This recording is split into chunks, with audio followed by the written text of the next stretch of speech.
ऐसा सार कहीं के घरवा में उल्टा मरा है सार ही तरह मरा कहनी कि परोरा में तनी पानी उनी डाल दा न कहनी कि कोड़ दा परोरा के तई सार कुखरा उची घर में पकड़ ले हम जवन मेरा रुक आई गले एकदम लेके दिन रात उल्टा ला घरवा में आई मोथा वथा छीले कहनी कि कोड़ दे तो समझिए में ना आवत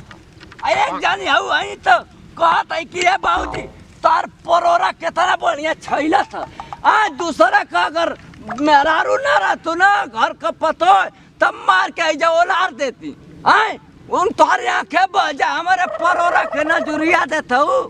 तोरे लाज शर्म ना तन को चल तो मैं कहे कि बाबूजी तुम्हार परोरा ऐसे वैसे कहली पतो है रानी के कितनी सा लिया रे हणिया डणिया तनी सा के करखा पोत लिया के टांग दे तई भैंसवा ना सुनल आई कुल का करिए घर में हमरा तो कुछ बुद्धिया ना काम करत है आखिर ने कैसे का होई कैसे ना होई हैं कुल करा लो त कहली कि ये ससुर आई देखत आई मोथा आई का हैं अब पहले बोल दा त कहे कि बुढ़वा पर लइका के मार बोलत करत त ना कही त के करी हैं करा लो हमर से का होई घर बना तो का होई समझिए मना हो सकिए बहु का होई हैं आयो राम आय लिया के ससुर है जा बनैला हुआ तू आम का पेड़ लगैले भाई हैं कौन देखला ना ना हो हमारी जतिया नहीं तो कहे कुल की बुढ़वा कहाँ खुले ना नूंगे परोरवा के खेतों में दौड़त है चला लो चला देखा थी ससुर कहीं का हैं तोरना से हो जाई करा लो आई कौन सी का पेड़ हो एक ससुरा उखाड़ दे कि नहीं एक आई हो माई ये कौन सी का पेड़ रे तो करंट पेड़ का आई दोनों हाथ में 10 घर आई करा लोगे ससुर करा लोग आई कौन हो ना रे नहीं तो कहीं कि ससुरा कहीं का बुढ़ावा गण खुले घूमत है परोरवा में हाय पतोहिया ना आ जाए कुल हाय ससुर मारा घर में अपने माई के लेके सुता हुए घर में अपने माँ जी आई के लेके सुता ये सार जवान गो में हरा रू पागल हवा कि घर बर्बाद हो जाए यहाँ हमार परोरा गोरत धोती खुल जाती है हाय डेढ़ के शुरू की जाती है ससुर की जे करत हो ना जानत कि खेती का होला आवला त मारिला 4 गोटी उलाट जाला कि नहीं जे मारा ऐसा मारा हैं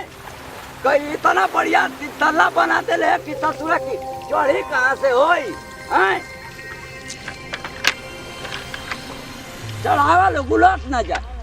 कहने की पानी उनी डाल दे हो बढ़िया आई हो माई मुआले साल कहने की बढ़िया से छा दे एक आए हिला था डगर कहीं मुंह न उलट फूट फाट जाओ ए बाबूजी कैसन चिल्ला तरह ऊपर चढ़ के हो चिल्ला था कि कौनो के आई लव भी बोला था यही से बैठ के आई लव ये छोड़ कहां का चली रहा है बढ़िया चिल्ला बधा आई और आई का इतई का करत हो घर में जाके उ साली का फोन आ गया तो बतिया लग रही है मेहरा टुन बतियाओ तने तो कौन के लिए बतिया ले बढ़िया से एगो मेहरा रुआ कम परत है सर और ये तोहर बियाह करवा दिए को कैसे कहतर के एगो बियाह करवा दे एगो तेल रखी एगो गोड़ माजी कइले एगो तो के खाना दिए 4-5 गो मेहरारू रखबा ये अकेले मेहरारू माने कितना काम करे बताओ ना कितना काम करे बकरी के खाना खियावे के घास काटे के ले ना डाली की भैंस के डाली के लेके आई तहरा के खाना धोती 4 गो लसाई के धइले रहलो फिचत ले कबेले ना तो मन हगला रानी है का धोतिया में आए बस हगला रानी हां कहतार उतरू कला उतर जब तो हम बतावत हमारे आवत नहीं पानी लेके हम जरा बैठा खिसनत बराबर ठीक बा बराबर थई आवत सार तो के बतावत है हमार धोती का चार दना त जना था कि बड़ा बढ़िया बिल्डिंग पिटवा देली यो हैं हम मुआ दब ससुर मारत 4 गो मेहरा रखी हैं कहत हम बाबूजी लौरिया मुँह में घुसेरत रही सार की आवा तो के बतावत ये टीना सार बनैले वहीं हिले तो डुगुर हैं कहीं पलट जाए तो मुंह ऊपर हो जाए अब मैं इंजन एकदम ऊपर हो जाए हैं कैसे उतरी हो ससुराई जवान छैले भाई कहीं उलट ना जाए ओई कहनी ससुर के कि लिया के अपने मेहरारू से कह दा तनी हणिया डणिया टिका जाए आई में करखा और खा से आए कहनी कि इतई करत हम घरवा में आए एगो हाड़ी टांगे में के करे जा सरक जाता ससुर के आए ला है तनिए मनी पानी गल से धुक धुक देती है पानी तो कहने गड़ैया में से लेके लाया ससुर गड़ैया में पानी पिएबा गड़ैया में से मार दे लठिया से बिचुक जीवा है गाय मत तुरंत यही सब ना नहीं खेता बा तारा मैं कर कर कहले सुनावे नहीं तो ना एगो तो कोई नहीं बाजार जाके मेटा किन के ले कोई नहीं दिही तो टिकट ये कबर कबर चूना गांव में जाके मांग के ले नी अब एगो अब बाबूजी उल्टा सीधा मुंह से बोल दे तो मत बोले के बोला तो उल्टा सीधा तो हम चूचा पानी पियो हमका नया स्टाइल बतले हम बोतल में पानी पीला रे तो काथी में लकाई टिफिन में लकाई वही में मुआ दे ससुर है जा दही धरवा दे वही में तो दिए धइल बा टिफिन एगो टिफिन किलो यही तो मारा लोग ऐसा ही पियो चुपचाप दहन जाई तो ऊपरा से पियो दहन चूल्हा चूहे हट कैसे हट साला हट पानी पिया तो सार की जोहर देत होय लो पियो लो आवा एक करन्नस आवा हो साहब आवा अपने मेहरारू के लेके घर में उल्टा तो मुआ दे दोनों जानी ओए मड़ैया में आग लगा दे पानी फेंका था सारा मेरे मुंह पर पिए ना नाक में घुस गए कवन रे के करे के बोलत नहीं कहां कवन रे अरे हेनिए बनी कहो आजी कहो माई अब इनसे आइलू अब पतो है रानी आई बोतलवा के के नीचे फेंक ले बनी भूखा माला उलट गल लिया दे ले बनी लिया दे ले डाल दा मेरे मुड़िया में तौले डाल दा ला डाल दा ली ई करे अपन नुकानी मुड़िया में डाल दो ये कौन भाषा रे कदब तो सही कदबी तो बाबूजी जे रोज उन कहानी तो हम करे नहीं ना ते घुमा दे पूरा चल घुमाओ कहानी हम टिक के लिया के नहीं घुमाओ हम पूरा गांव घुमा घुमा दिया उतार बे कैसे रे आई कोरा ले हम के ले कोरा ले आई कोरा हट कोरा ले हम के हां तो बाबूजी रोवा कहानी है मेटा टिक के लिया के पूरा गांव घुमा ऐसा ही घुमा चल चल घुमाओ चल आई अब घुमाओ है डिबा ले ली डिबा तोरे माई के करजा में जाई आए घुमाओ ऐसा ही चल बाबूजी का हो गेल बरो नहीं घुमाओ कहते कि कोर कोहरा कइला हणिया डणिया मर गए का आए पीपर रो पानी टंगले हो माई पतो है कि करना तारो लिपस्टिक पोछ दे बाते तो मुए के कहानी है कि बाबूजी खिसियाइलो हन घामा के जाके बैठल बड़न जेवन कहियन तेवन तू जाके खेत में करी है तले न तैया से न तैया चाप दे मर्जी ना मुआ रे मुआ हां डाना है मेरा आई हो माई निकल आई माई चश्मा रे ली टांग दी ओनिया कहां जाता नी चश्मा रे अरे बाबूजी चश्मा दे रे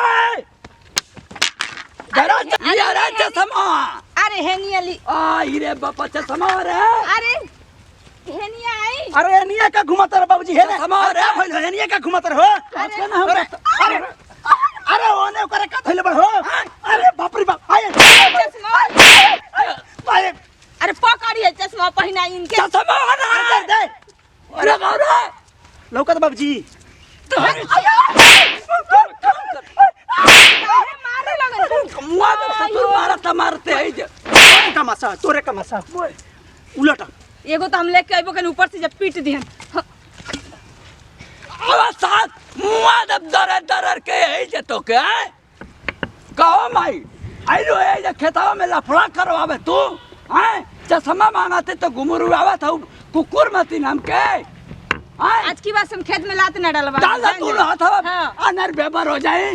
डालिया देख हम अभी जब कहानी है तन कहीं नहीं अभी चश्मा निकाल के फेंक देनी अब ऊपर से पिटवाइयो देनी हमरा के अभी हाड़ी टाड़ी लटकाइलु हो कौनो के लिया के तो ले जाके टांग आई खेतवा में लेके कुकुर टांग दा अपने माई का हाथवा गोड़ लिया के टांग ना के लेके धीरे धीरे घुमा माने कह देनी तो बाउर हो गई लेके जाता नहीं हम दाए लेके जाती हाथ में से जो भाग यहाँ से आज की बात समझबो ना करब खेत में जाता नहीं तो मतैया एक करम जी लिया मतैया ये फुहरी ए कराउची ए मुआदब तो की है ज पतो है बाटी में तो कि कस नरता बाटी एगो हमारे घर लइका बा हुआ ससुरा मौगवे भाई दिन रात तो है मेहरारू के पीछे पड़ल है कराओ है में करे और एक आध गो बियाह करवा देती वहू के लेके सुत्ता घर आज का पतो आवती गोड़ रंग के छम छम चलती घर भले बिका जाए बिका लो जा पहले मत जमाना आवत की जाता पीछे के परत ले तो कई गो मर्द रख ले तू हैं करा लो करा सर करा प्रणाम करते ने भैया गोर छुको गोल लाते हमरो लगा छोटका भाई खेसाई टू भैया खास खबर बाकी हमनी के खेसाई टू डिजिटल वर्ल्ड और नेहा म्यूजिकल के सब्सक्राइब कर बेल आइकन बटन दबाई जितना प्यार दुलार आशीर्वाद देबे को कमेंट में दी लाइक में दी और खास खबर बाकी हमनी के टीम से और हमरा से जरा से भी गलती हो गई तो अपन नाती पोता बेटा समझ के माफ कर मैटर आज के हमनी के ये बन लेबे कि देखते बनी खेती करते बाबूजी परेशान हुन कितना खून पसीना मेहनत से कल जाता परोरा का लत्ती इतना महंगा मिलता कि लोग कर्जा काट के मने कि परोरा बुआ के पड़ता दू पैसा आई तो हमारे बाल बच्चा के सुखी जीवन बीती और हमनी के भी सब कुछ अच्छा से घर परिवार मने बढ़िया से चली तो हम तो ये कहम कि जे भी खेती करता भैया तो एक पैसे जुटा कर रखल जाओ और बाबूजी के साथ साथ हमके भी सब कोई के मिल के काम करे का आवश्यकता भी ना कि नहीं मेहरारू में नहीं खेपा जाए के साली में नहीं खेपा जाए के देखते बनी वीडियो के माध्यम से हमारे जो हाल भैया तो कल रउआ के होई तो हम ही नहीं चाहत वीडियो देखी पूरा शुरू से अंत तक और थोड़ा सा शर्म और लाज करी और ज़्यादा बोल रखो तेजी से दी जब विदाई फिर अगले वीडियो मिल जाए। जय जवान जय किसान भोजपुरी मेरा 10 किसान कोना कोना पहुँचा भैया तनके से भोजपुरिया पहचान।